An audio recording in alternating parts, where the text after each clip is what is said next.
Thank you for being on. Thank you for being here. to acknowledge our people from the Six Nations who have come here to support us. It's a long trip down and be a long trip back. These are our people, and they represent the Haudenosaunee, Six Nation Iroquois Confederacy. We have leaders here. Onondaga, who just spoke to you, is the head chief of the Six Nations, spiritual leader. And I'm one of the faith keepers of the Turtle Clan, Onondaga Nation. I want to point out that the belt that you see here is the George Washington belt.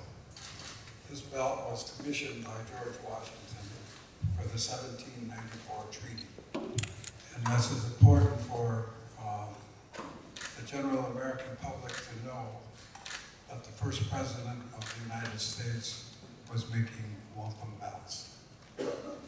And the first president of the Continental Congress also made belts. And all the 200 to 300 years previous to that, the exchange of wampum and wampum belts was the political currency of the times. And that's why President Washington made this belt. This commemorates peace and friendship between the United States and the Haudenosaunee, the Six Nation Iroquois Confederacy. We have gone through all of your courts, and they have dismissed our land rights case working on over 30 years out of hand, creating what we call new law, is what they call it. New latches, I think, is what they said. Too late, they said, to bring your case to court. And of course, these young people that are holding the sign there on the side is reiterating what President Washington said, is that you will always have the courts for your cases. And that's what they're reminding people of. These words that they're holding are coming from your first president of the United States. And we think that in these times, which are perilous for all, and which is common for all of us, is that we need to work together for the common cause of survival. The issues of global warming, the issues of climate change, which we're experiencing now, and the warfare that's going on across the world needs to cease. The Confederation that we represent here is based on the principles of peace, equity, and the power of the good minds, the union. And it was this union that inspired Benjamin Franklin to really, if you want to talk about the father of your country, it was Benjamin Franklin that had the vision, I would say the vision, to see a country that is predicated on democratic principles.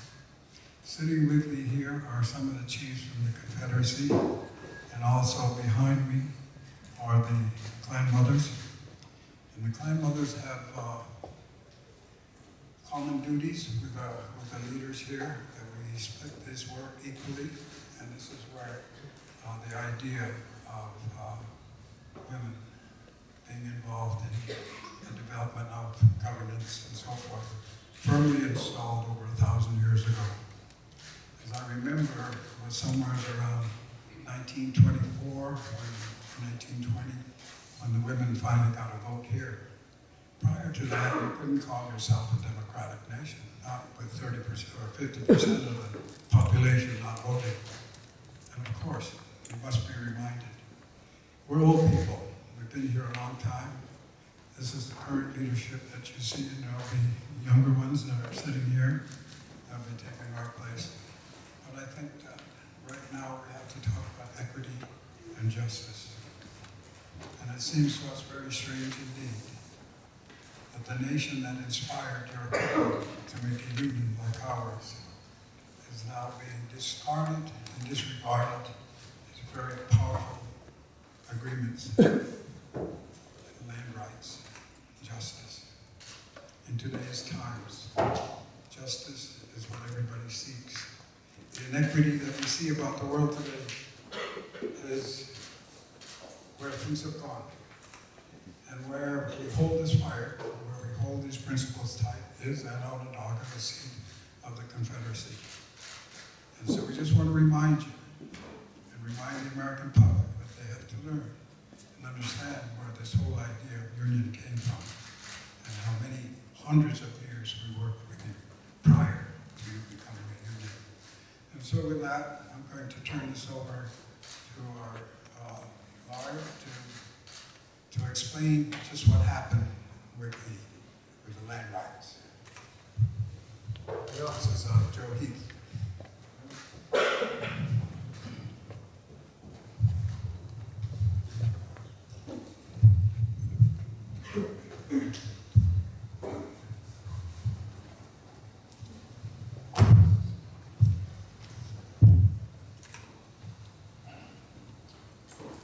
I'd like to explain why the nation is taking this important step, give you a brief history of the case in the federal court, put the rulings that they have leveled against the Onondaga Nation and other Haudenosaunee nations in perspective, and to talk about the goals of what we expect after today.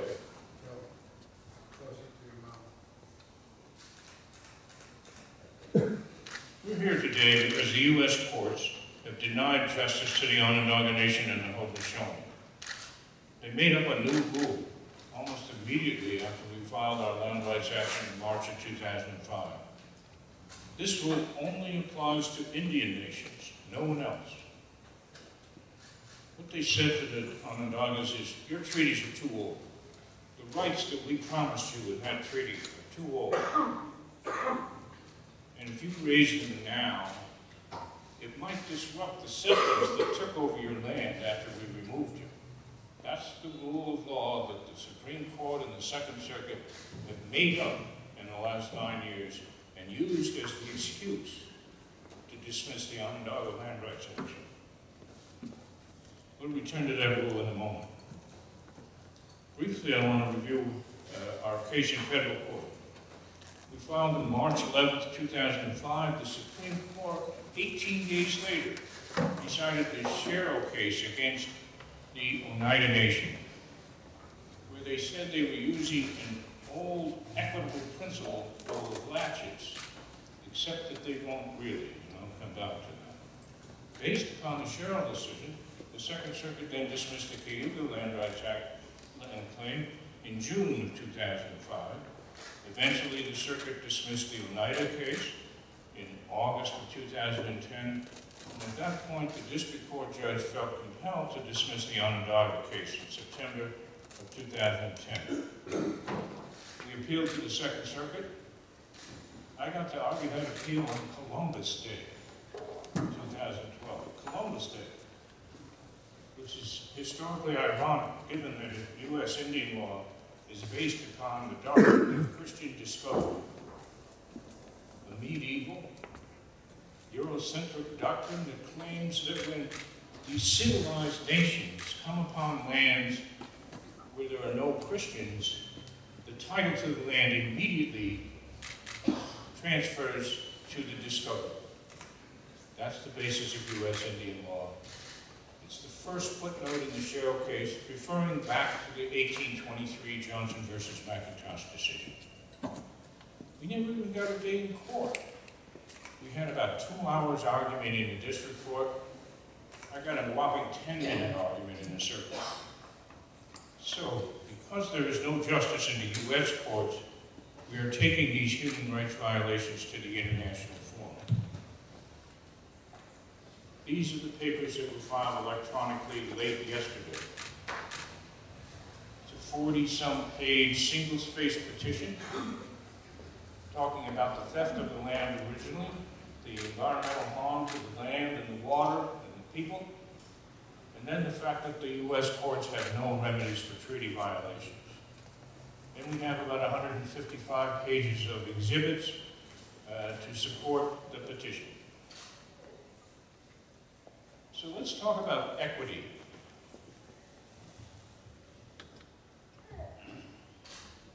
The federal court resist the land rights action because they said it was too disruptive.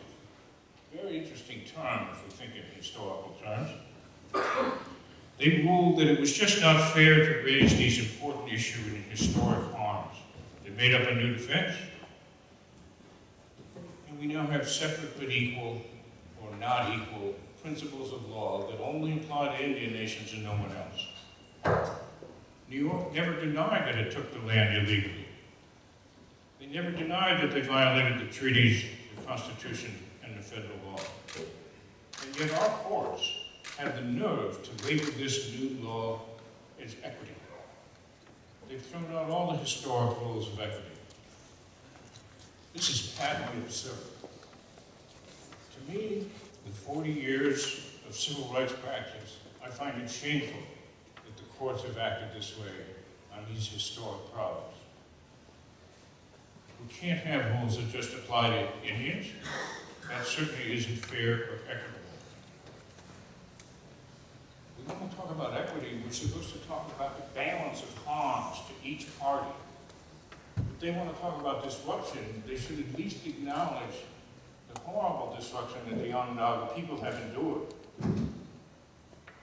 Before the Europeans got here, they had clean water, abundant land for fish and game. Losing that land has had horrendous cultural harms that they have endured and survived and overcome. Their health has been greatly impacted. They were removed from their homelands. Washington, who commissioned that bill years before, in 1779, sent an army to destroy their village. They've endured forced assimilation, boarding schools, attacks on their language, thefts of the items of cultural patrimony like this wampum belt that had to be worked for decades to have it repatriated. The pain of the loss of their sacred sites, the pain of the constant threats to their ancestors' unmarked graves, the destruction that the environmental devastation has caused in the last 120 years. Onondaga Lake is a sacred lake to the Haudenosaunee and the Onondagas because it's on the shores of that lake that the peacemaker brought together the 5 nations and formed the Confederacy about 1,000 years ago. In about a century of industrial abuse, it was turned into the most polluted lake in the country. The Onondagas are still denied a voice in whether or not that lake will be properly cleaned. It's not being cleaned now. The state and the corporation Honeywell are making backdoor deals that allow them to do 5% of what they should. And so today we embark on international law. And this follows decades of Onondaga work in the UN. It follows the 2007 adoption of the United Nations Declaration on the Rights of Indigenous People. We're filing today in the Organization of American States Inter-American Commission on Human Rights. It has a strong jurisprudence, a strong set of prior decisions for indigenous nations that recognizes that the loss of original land for indigenous peoples is a human rights violation. And failure to have meaningful process to correct treaty violations is a human rights violation. Those are the claims that are being filed against the United States today. And we do this with the hope that people will come together, that the United States will admit that it has broken the treaties, that New York will admit that the land was taken illegally, admit the historic harm so that we can find a haven. It's time for truth, time for justice, time for healing. Thank you. I'm Watwainene. I'm Onondaga Turtle Grandmother, and I want to read the introduction to our land rights action that we first put in. The reasoning behind it. The nation brings this petition to bring about a healing between themselves and all others who live in the region that has been the homeland of Onondaga since the dawn of time. The nation and its people have a unique spiritual, cultural, and historic relationship with the land, which is embodied in the great law of peace. This relationship goes far beyond federal and state legal concepts of ownership. possession, or legal rights. The people are one with the land and consider themselves stewards of it. It is the duty of the nation's leaders to work for a healing of this land, to protect it, and to pass it on to future generations. The Onondaga Nation brings this petition on behalf of its people in the hope that it may hasten the process of reconciliation and bring lasting justice, peace, respect among all those who inhabit the area.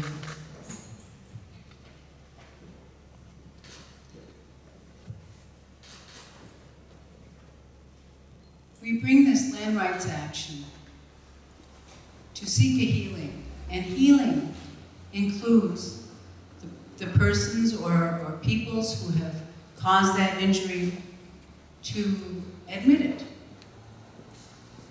And there should be those who recognize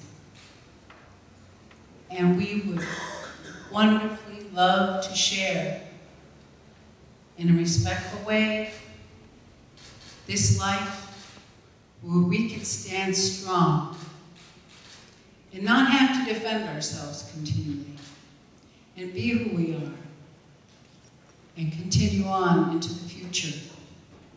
And we have lessons amongst our people that can help others that are respecting all those parts of creation that do their duty. And we are fortunate that they do.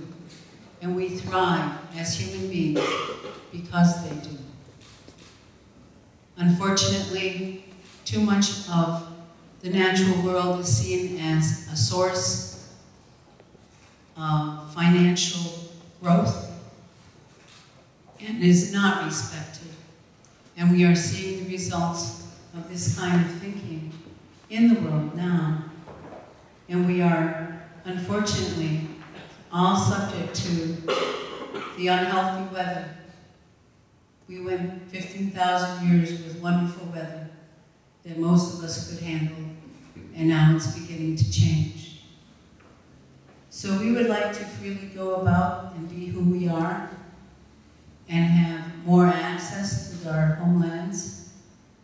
And this can be done in a good way. We've never asked anyone to leave. We know how it is to be pushed aside. So it's done in respect, and I want to thank you today for coming out.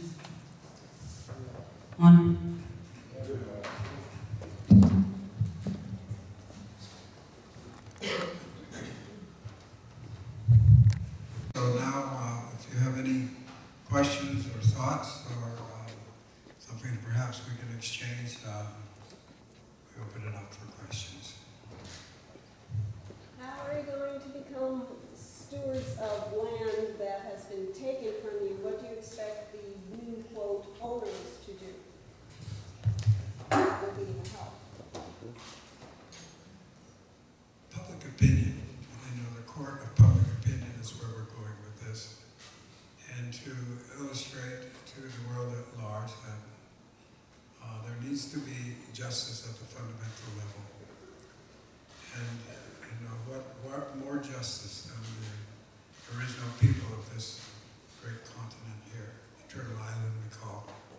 So we're moving on into that, and as we all know, there's no enforcement out there in this court of public opinion. However, there is a lot of people who are of interest generally around the world. So we hope we reach that. We also hope we reach the minds of the congressmen, the senators, and the president and the leadership of this country today. Do you hope to, quote unquote, buy back your land or make it into a park or a protected area? Well, we never did get our day in court. As President Washington said, we guarantee that you're going to have a day in court. We never did get there. It was dismissed, and so I'm not sure exactly what will occur from this, except that we have no other option but to move on. Would you be so kind as to spell your name for us? So when this airs, because I got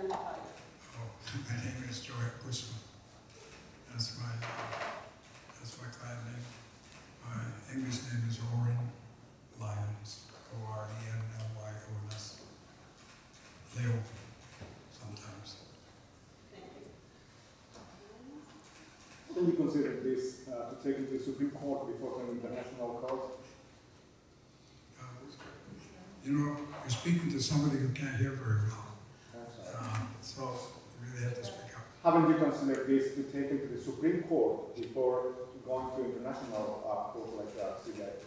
Well, it never did reach the Supreme Court. It was supposed to, and they wouldn't hear it. They referred it back down to the Second Circuit, so it never did reach them. So I don't know. We were stymied at that point, and so then we had no other option except to go on. Are there any particular Congress people or senators from New York that? You know, there are. Well, as you know, Congress and Senate are pretty well locked.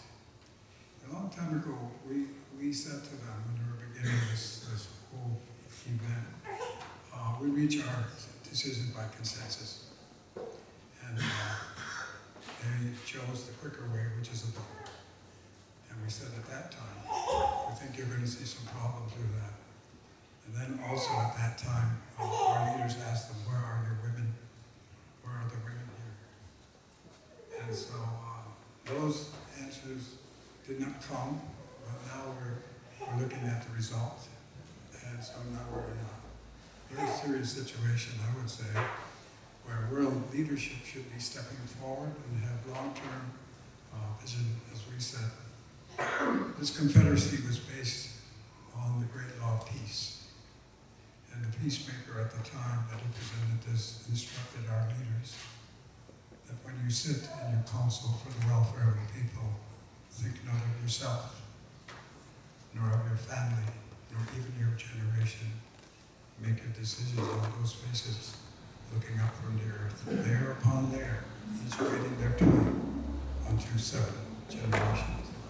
So it's a long-term vision that's lacking in leadership around the world today. It's dollars and cents versus common sense and equity. There's no equity. That's what the peacemaker said to us. Equity, be fair to the people. So those standards and those principles stand yet. And we have to come back. I don't think it's too late. I think maybe the energy that comes from this, maybe your thoughtful presence here is helpful. But this is serious times for the human species. And we're not thinking specifically about 6 nations. We're thinking about all people, all children, all generations. That's our mandate. And I should say, while we're at it, that this includes the animals. This includes all of the trees. Everything that grows, all life, is in our mandate to protect.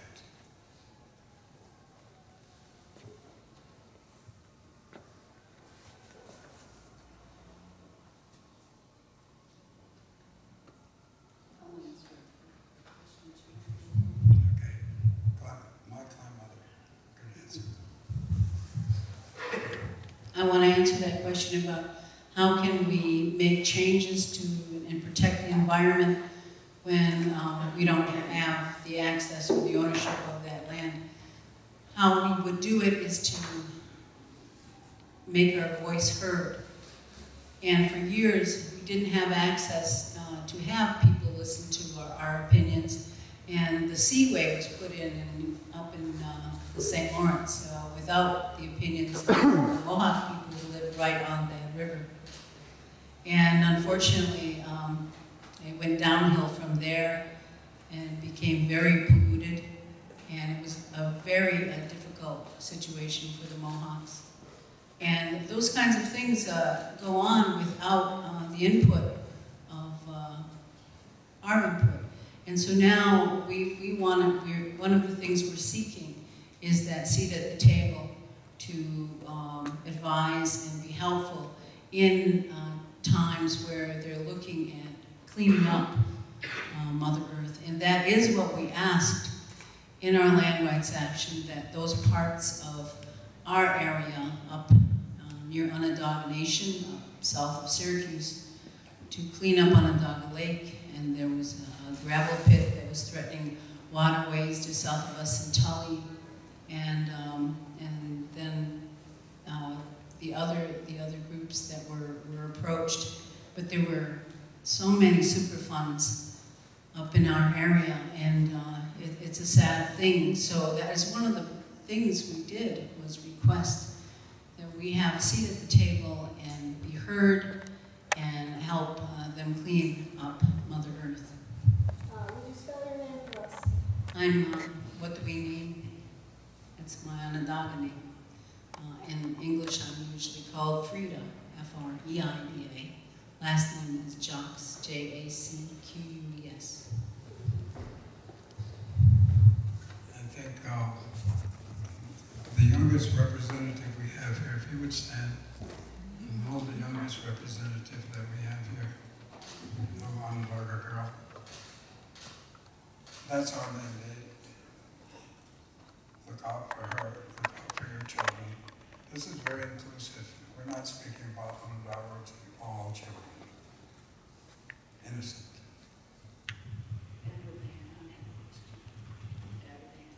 Okay. Another question?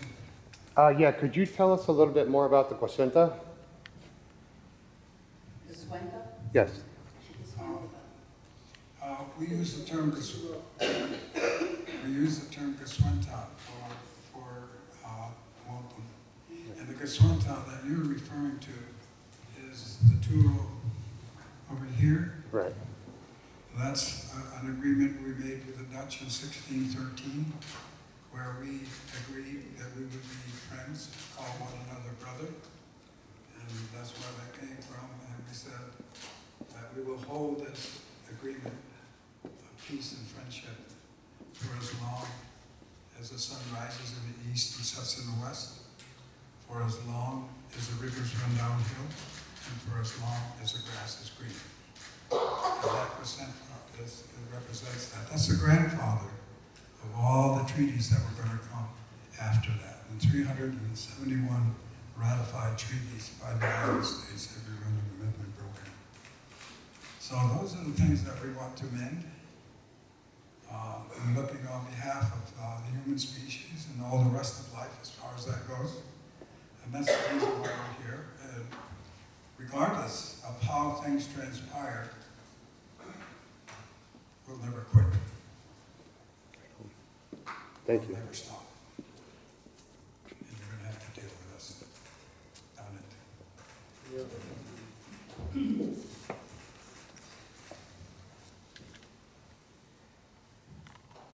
We appreciate your coming. I want you to get word out to your families and your friends and the rest of the nations and all the nations. We're going to do this together.